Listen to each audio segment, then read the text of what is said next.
Summer holidays வந்தாச்சு நம்ம GT Holidays வந்தாச்சு. GT Holidays, South India's #1 travel brand.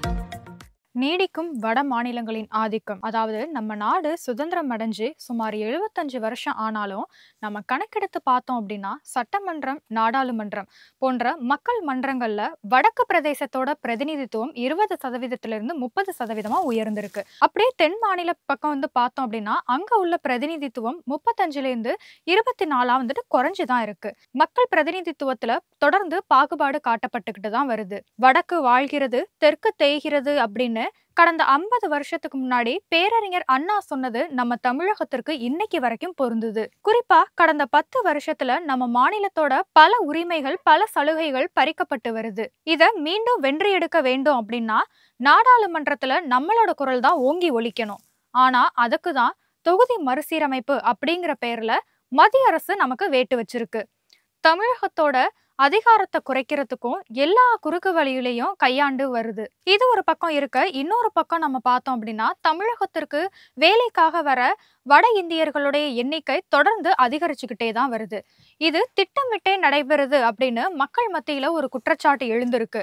நாட்டோட எந்த மூலையில இருந்தாலும் ஒருவர் தனக்கான ரேஷன் பொருட்களை பெற முடியும் அப்படிங்கிற மத்திய அரசோட திட்டம் எதற்கு அப்படிங்கிறது இன்னைக்கு நம்மளால சுத்தமா புரிஞ்சுக்க முடியல. வட இந்தியர்களோட குடியேற்றம் தமிழகத்துல மிக தீவிரமா நீடிச்சுக்கிட்டே தான் வருது.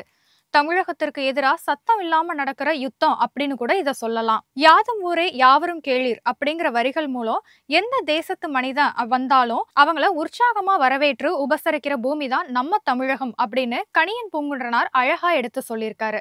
அதே போல காலகாலமா வந்தாரை வாழ வைக்கும் பூமியா தான் நம்ம தமிழகம் திகழுது. ஆனாலும் தமிழகத்துல ஊடுருவணும் அப்படிங்கிற எண்ணத்தோட வர்றவங்கள நம்மளால எப்படி ஏத்துக்க முடியும்? அவங்களுக்குலாம் ஏன் நம்ம இடம் கொடுக்கணும்? அப்படிலாம் கொடுக்கவே கூடாது. தமிழ்நாட்டுக்கு வட இந்தியர்கள் அதிகம் குடிபெயர்ந்து வர என்ன காரணமா இருக்கும் அப்படின்னு சொல்லிட்டு யோசிச்சு பார்த்தோம்னா, வாழ்வாதாரத்தை முன்னிட்டு அவங்க இடம்பெயர்ந்து வர்றாங்க அப்படின்னு ஒரு ரீசன் ஒரு பக்கம் நம்ம சொன்னாலும், இதுக்கு இன்னொரு ரீசன் என்ன அப்படின்னா அதுக்கு காரணம் தமிழர்களாகிய நம்ம தான். ஏன்னா நம்ம ஊர்ல சில வேலைகளை செய்ய நம்ம கூச்சப்படுறோம், கௌரவம் பார்க்குறோம். ஆனா வட இந்தியர்கள் அந்த ஒர்க்கை கூச்சம் இல்லாம எந்த ஒரு கௌரவமும் பார்க்காம தாராளமா செய்வாங்க. இப்போ ஒரு உதாரணத்துக்கு சொல்லணும் அப்படின்னா நம்ம நாட்டுல மேஸ்திரி வேலை அப்படின்னா ரொம்ப கேவலமா நம்ம நினைக்கிறோம். ஆனா நல்லா யோசிச்சு பாருங்க, இன்னைக்கு தென்னிந்தியால அபார்ட்மெண்ட் மாதிரி பெரிய பெரிய கட்டுமான பணிகள் எல்லாத்துலயும் வட இந்தியர்கள் தான் மேஸ்திரி வேலை செய்யறாங்க. அதையும் தாண்டி இன்னைக்கு பல கிராமங்கள்ல ஆடு மாடு மேய்க்கிறதுக்கு தமிழ்நாட்டுல யாருமே தயாரா இல்ல. ஆனா வட இந்தியர்கள் 15,000 சம்பளத்துக்கு இந்த வேலையை செய்ய தயாரா இருக்காங்க. ஒரு இன்ஜினியரை விட ஒரு எலக்ட்ரிஷியன், பிளம்பர் மாதிரி திறமை உள்ளவங்க இங்க அதிகம் சம்பாதிக்கிறாங்க. ஆனா நம்ம தமிழர்கள் ஒட்டகம் மேய்ச்சா கூட நான் அதை துபாயில தான் போய் மேய்ப்பேன் அப்படின்னு சொல்லிட்டு ஒத்த கால நின்னுகிட்டு இருக்காங்க. உள்ளூர்ல எந்த வேலையும் செய்ய யாருமே தயாரா இல்ல.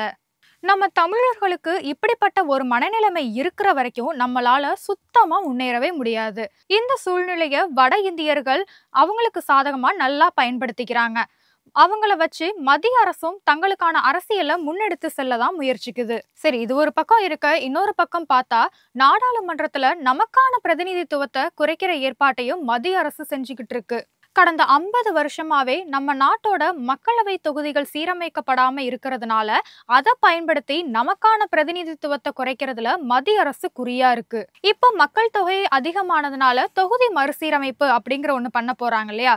இந்த விஷயத்திலையும் தென் மாநிலம், அதாவது குறிப்பா தமிழகம் பாதிக்கப்படுது. ஒரு அரசியல்வாதி 5 வருஷம் ஆட்சியில இருந்தார்னா 10 வருஷம் தொடர்ந்து அவங்க அதிகாரம் நீடிக்கிறது அப்படிங்கிறது ஒரு பெரிய சவால்னு தான் சொல்லியாகணும். கொள்கை முடிவு எடுக்கிற விஷயத்துல சக கூட்டாளி போல செயல்படுற அதிகாரிகள் கூட மறைமுகமா இந்தியாவை ஆட்சி செஞ்சுக்கிட்டு தான் இருக்காங்க. சரியான பிரதிநிதித்துவம் இருந்தா மட்டும்தான் இங்க சமத்துவமே நிலவும் இல்லையா? இந்த தொகுதி மறுசீரமைப்பால நாட்டோட பல முக்கிய முடிவுகளை தீர்மானிக்கிறதுல தமிழ்நாட்டோட முக்கியத்துவம் கண்டிப்பா டிக்ரீஸ் ஆயிடும். தென் மாநிலங்கள் பின்னுக்கு தள்ளப்படும்.